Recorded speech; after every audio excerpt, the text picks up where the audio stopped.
Billy? Yeah. Yeah, he's with his son. I was asking, okay. Yeah, he's with his son. Good morning, everybody. My name is Dennis Levin. I'm a retired pastor here at Queen Street United Methodist Church in Kinston, North Carolina.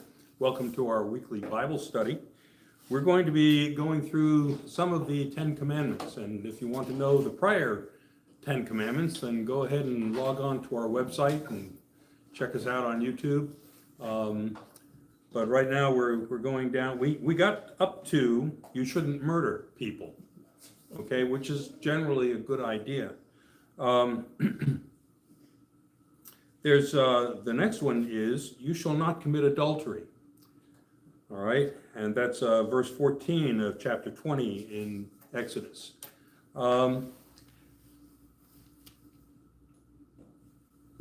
Basically, we're talking very basically, this commandment is so that someone will not violate either their own or someone else's marriage vows. Okay? When I perform a wedding, there is a point after I pronounce them husband and wife. I say, those whom God has joined together, let no one put asunder. And that is an indication that not only is the couple obligated because of their vows, but everyone else is also under similar obligation not to interfere with their marriage. So, but adultery, the basic thing about adultery is you can't violate someone else's vows. Now, let's go to that society, okay? The function of marriage in that society was a contractual arrangement between families.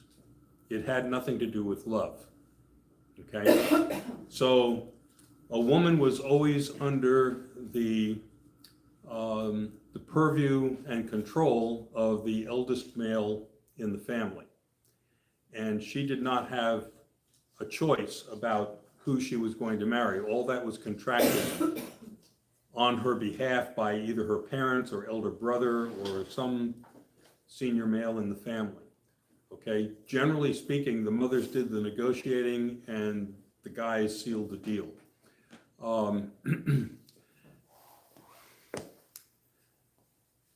So if you were to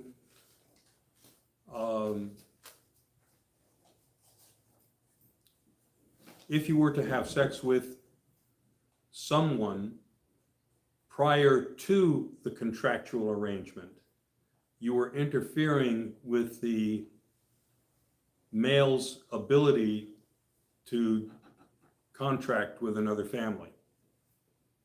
So adultery would include having sex prior to a marriage, especially for females. Okay? This is the issue that confronted Mary when she was found to be pregnant during her betrothal. Okay, now understand, the betrothal has as much contractual weight as a marriage. So if there is a betrothal, there is a contract to contract. Okay? So if you did something to violate that, you were violating the contract. And what they were really looking at here was the ability of a family to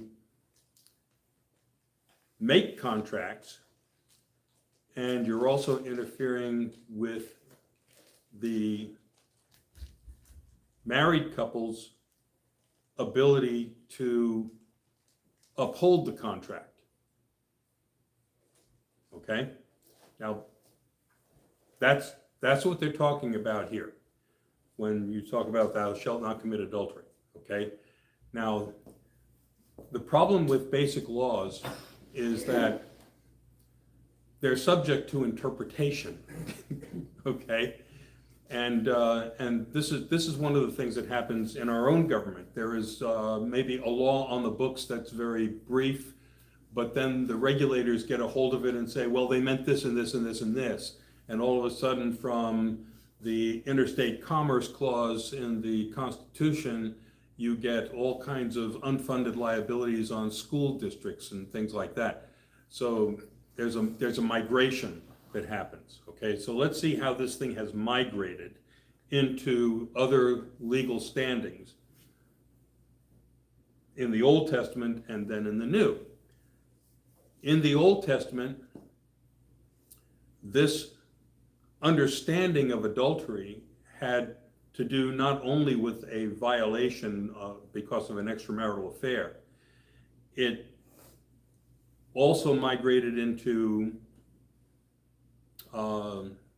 cross-dressing. You could be stoned for that.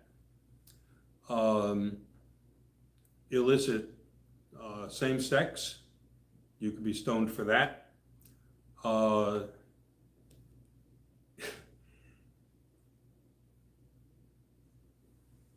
Moving out of your gender role, okay? For instance, and this is how far it stretches, okay? If a wife embarrassed her husband publicly, that would be considered adultery because she would be taking on a male role in the Old Testament. That was also considered adultery, okay? So what happens is that this thing migrates and becomes a whole lot of other things. And I can tell you, as an adolescent, we had a church that was really, really wonderful at migrating this restriction, especially on adolescents, okay? But it seemed like any kind of sexual activity was considered to be adultery, and to include autoeroticism and all that stuff. What they did was they took this thing not only well beyond the original understanding of what this commandment was about, but they also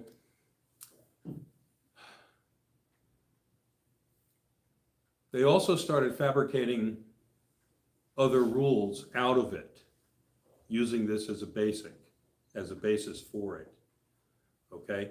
Now, are there behaviors, sexual behaviors, that are not good for society? Yes, okay? Do they rise to the level necessarily of adultery? Not always, in terms of the original understanding, okay?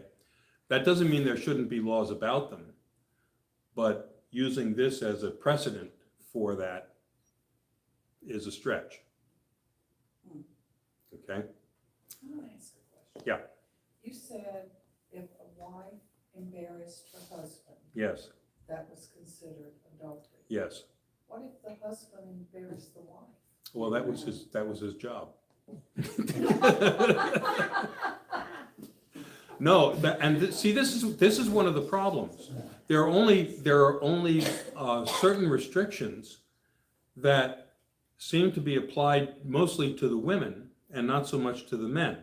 Now, if you committed adultery within the context of this original commandment, then both the man and the woman were supposed to be stoned. Okay?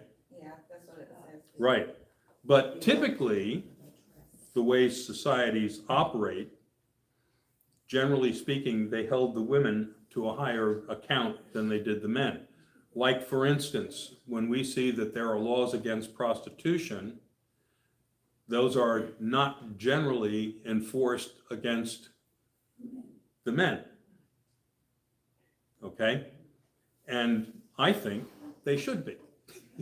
Well, not much has changed. No, and that's Well, it's so correct. funny, when I Googled Exodus 20:14, Yeah. the Mhm. first thing that comes up is the workplace is one of the most common settings for adultery, not necessarily because adultery occurs in the workplace itself, but because it arises from conditions of work and relationships with coworkers. To me, that's saying women shouldn't be working You know, that's what causes the problem. That's why I don't trust Google for anything. That is the first thing that comes up. Isn't that amazing? Isn't that amazing? Okay, and, Wow. yeah, That's why it was okay for a woman to be a teacher, yes, because they were surrounded by other women teachers. Nurse. Or nurse, but that could be a problem with the Yeah. doctor, I guess, but. okay, here's a for instance. Let's take the issue of rape, okay? If a woman is raped in the city and cries out, she will not be held accountable for the rape. But if she's out in the countryside where nobody could hear her scream, then she's not held accountable, because she might have, she might not have, tie goes to the woman, okay? You know, I spent some time in the Middle East, and I'll tell you what, the laws that restrict women, a lot of them migrated out of this, okay? And they are totally absurd. They're totally absurd. Women are required a level of modesty that is not required of men, and men are much freer to do things in those societies than women. When I was in Saudi Arabia, women weren't even allowed to drive. And if you were found driving, your family would have to stone you to death publicly. And that happened. And, you know, it was a real conundrum when we went over there and we had all these women soldiers and they were driving, and the Saudi women saw them driving. So the king declared that all US women in uniform were men. Okay, but there was one woman who, because she saw all of that, decided that she would drive.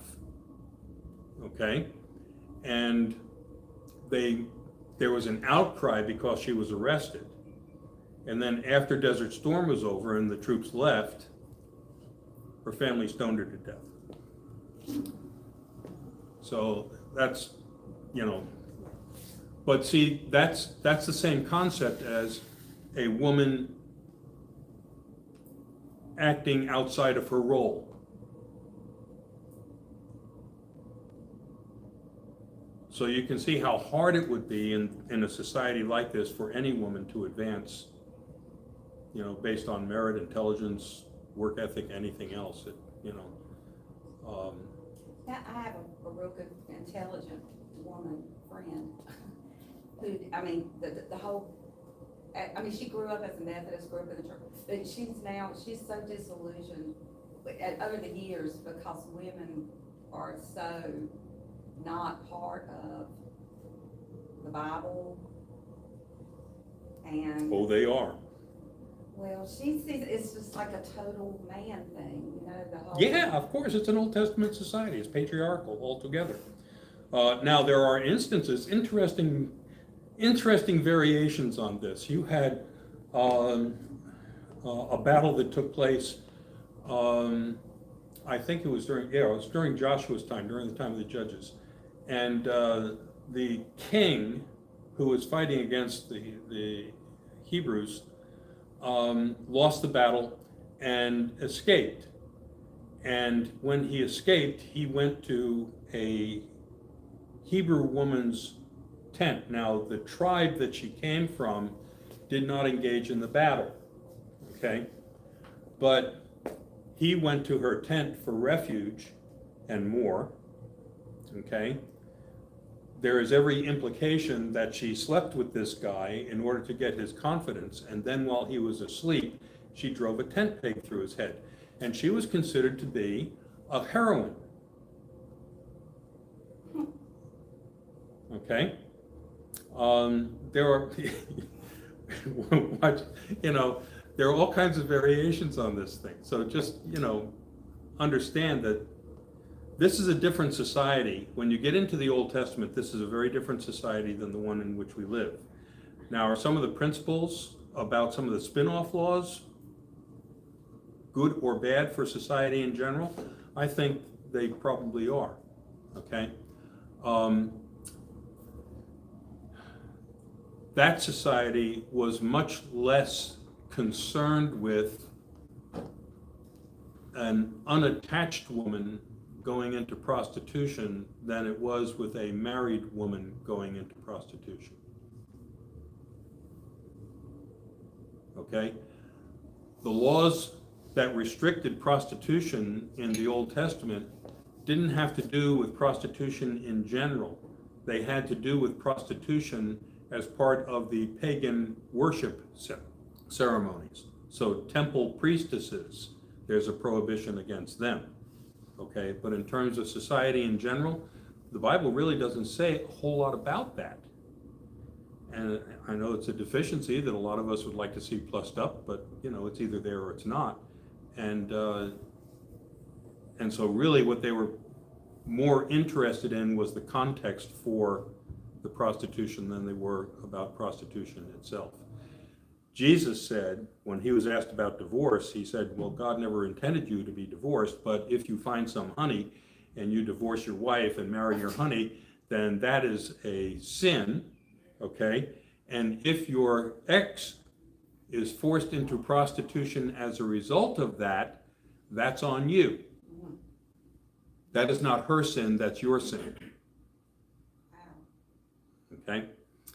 Now, the men back then, Yeah, more than one woman though. yes. One, the wife, and the others were just concubines. Concubines, you know, or an occasional prostitute. So it was okay for him. Yeah. He could commit adultery. He couldn't commit adultery with a married woman or someone who was under parental control. But he could have the slaves or the concubines. Yeah, we'll get into that in the next chapter. It's really interesting how they manage slavery, but chapter 20. One wife. Huh? If they only had one, what was considered? No, they They had had many wives. many wives. Yeah, Wow. there were wives and there were concubines. Have you ever heard of a woman who had many husbands? No, Lord, no. Not that much. It happens occasionally. No man would put up with Okay, that. what actually? Yeah, some guys. Some guys would. Yeah. Was considered that they were married. I mean, did somebody pronounce them? Was it a priest or did they, Yeah, they were married. like a priest, Yeah, have a And- ceremony? yes. And not only that, when it came to a king, those marriages were actually treaties with other countries. So Solomon had all of these wives. Solomon had all these treaty arrangements. So one might think that he was just some oversexed guy. On the other hand, he looked at it as diplomacy.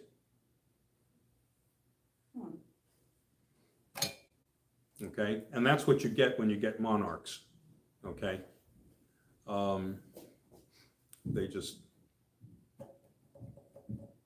sometimes they just don't marry for the right reasons. Okay, or the reasons that we would consider normal. But back then it was considered normal, and monarchs today will engage in marriage for political purposes.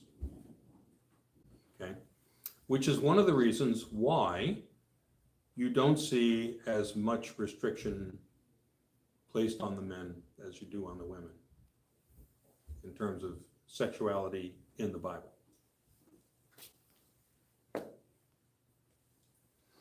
How about that? Okay, now there are some things that are restrictive on men, okay? There are some women's rights.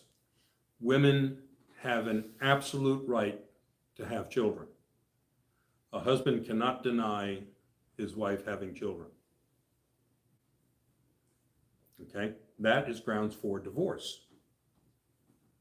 And if a man it becomes so onerous that no one would have sex with him, like for instance, there was in the first century, there was a general dispensation, I guess, that if a guy was a tanner, he had to deal with all kinds of odious chemicals in order to do the tanning, and he had a permanent smell about him, which made him onerous to his wife. She could divorce him because you just couldn't get close to the guy. Okay. So that's why I wear antiperspirant all the time. So anyway, just sexual mores in the Bible are really interesting. And the thing that I have found in Christianity is that we're very good at picking and choosing the ones that we want to promote. Okay. There are some that we absolutely have put aside, like, adultery. You might lose everything you've got, but you can't be stoned to death for it, So I was watching TV, and I'm not much on TV preachers, but years ago, I was watching Billy Graham. Yeah, And I kind of respect Billy Graham. I do too. I did. And he was doing one of his stadium deals. mm-hmm. And he said that, I got this right, that if a man saw a woman and thought she was pretty and thought about having sex with her, then that was as much as committing the act. That's what Jesus said. Really? Yes. Okay.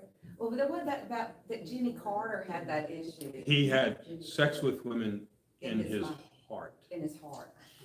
That's what he said. If you've done that, then it's the same as committing adultery. Right. Some of the statements on the part of Jesus are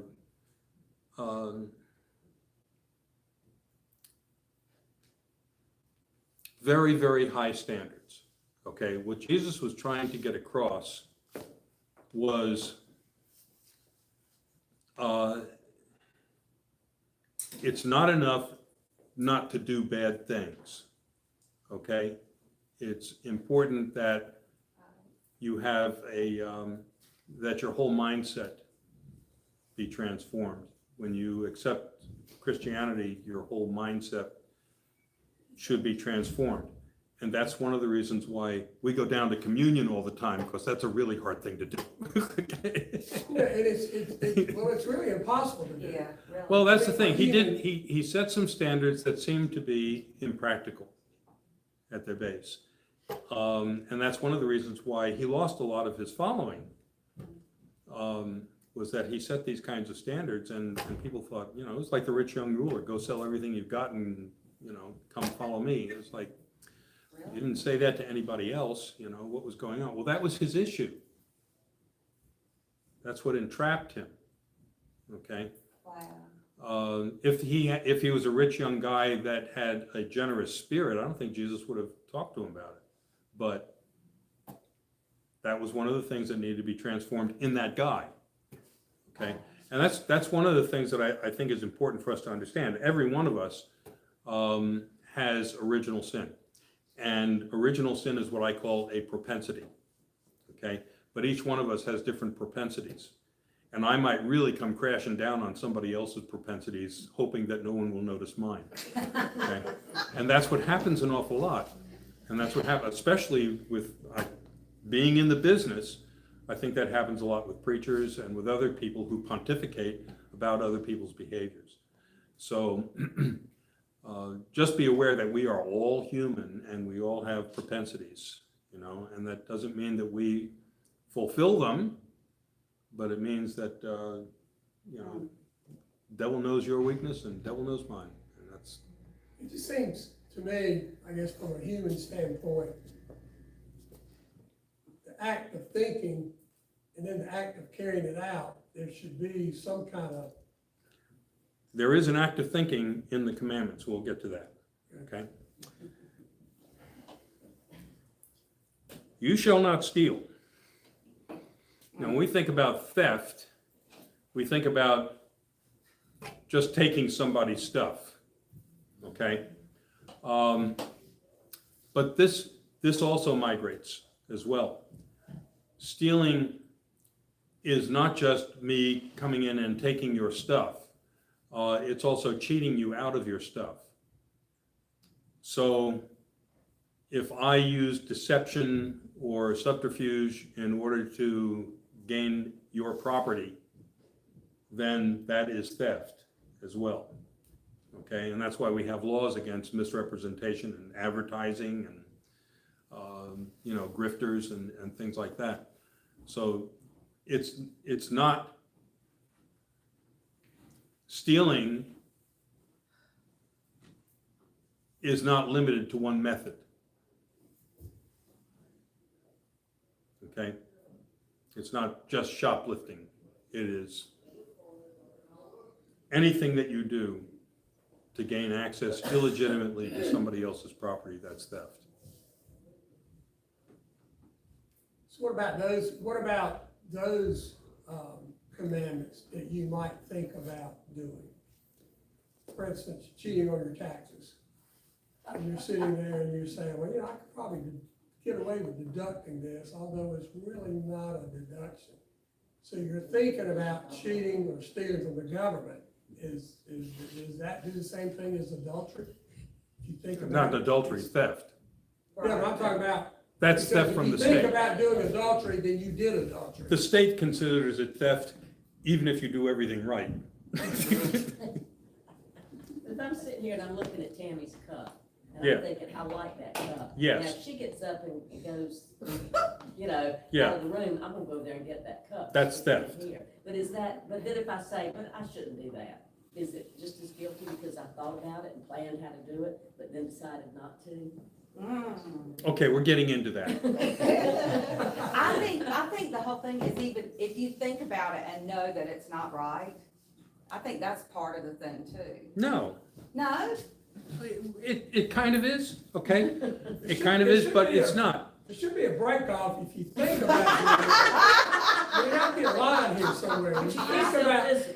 Right. Usually, It's like you have a conscience, or you have something that's telling you, yeah, something. If Yes. I got get a wrong thought in my head, I said, get away from me, Satan. Right. That's what pops in my mind. That's wrong. Get away from me, Satan. and that But you should work. still thought about it, so. No, that's a propensity. Those things pop in your head. Okay, people don't usually, we as a society do not usually worry about motive until some action takes place, Right, right. okay? But now we're working with a deity who sees your inner being, and then that's another thing. Okay, all right. Understand, though, that this frailty that we have, this weakness that we have, is part of our design. Okay?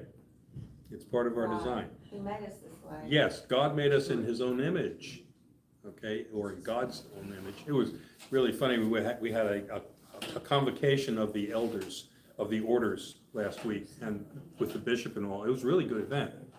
And, where was I going with this? We had a convocation. We had a convocation of the elders.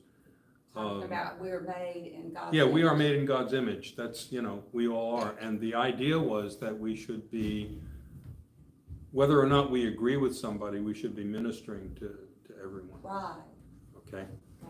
right, right. And that, that's where I am. And I hope that people have the same attitude toward me. So God really making us in his image, but not with his intellect and mind. I mean, we're set up to fail. Yes, So are we set up to fail so we will come back to God and say, forgive us of the sin, please Yes. bless us? yes. Is that This- why we're so weak? This is the issue that Wesley was dealing with when he talked about sanctification. Now, in the church that I grew up in, sanctification was a second bang, work of grace, And so once you are saved, then you look for sanctification. And sanctification was supposed to take away all of those propensities, because now you're filled with the Holy Spirit, you have God's mindset, and you would not be tempted successfully along those lines anymore, okay? The problem that Wesley would see with that is that he looked at sanctification as a growing process, that we are going on to perfection, okay? And the thing that we should be looking at is not necessarily that we have bumps in the road, it's what direction are we going in the road? And do we consider those things bumps? Okay? Or do we simply accept that as the way the road is supposed to be? See, that's the thing. And what God is doing is developing us. We are under development, okay? I like that much better than being raised as a Creedal Baptist, Mhm. where, you know, I mean, it was scary. Yeah, you could never succeed. And Right. if you did something between Right. Sundays, Right, you better hope that God comes back on a Sunday. right, you know? yeah, because it, you know, my uncle was an evangelist, Creedal Baptist, and he was like, you couldn't go to movies, you couldn't go to dances. Right. And he said, do you, when God comes back, do you want to be sitting in a movie theater? If it's a good one. Yeah, that would be okay. God, wait till the movie's over. I mean, it was tough when you're raised with that My kind of. grandmother Yeah. was for 7 to 8 minutes. Well, we didn't get very far. That's okay. No, that's good. But we're going to get into false witnessing and coveting in the next session. Okay, I want you to know something. Peggy and I are going away, so I'm not going to be here for sure next Sunday. Okay? Now, what I'm trying to do is I'm trying to put the Bible study on a DVD that you can play on that television like you do in the Wednesday Bible studies. Okay? I have to learn the technology, but by Sunday, I should have it down, and you should be able to have a Bible study. Just turn on the TV and run the DVD, and you should be able to see the Bible study. And you have the advantage of being able to pause me at any time. Okay? And talk, we can talk among ourselves, I guess. Okay. Thank you. Okay. Thank you all for being here. God bless you, and hope I you have got a one wonderful day. word, wow. After all these years. You shall know the truth, and the truth shall You're not set as you bad free. as you thought you were, are you? Grandmother was 8 minutes, but she was not allowed Billy, we missed him. to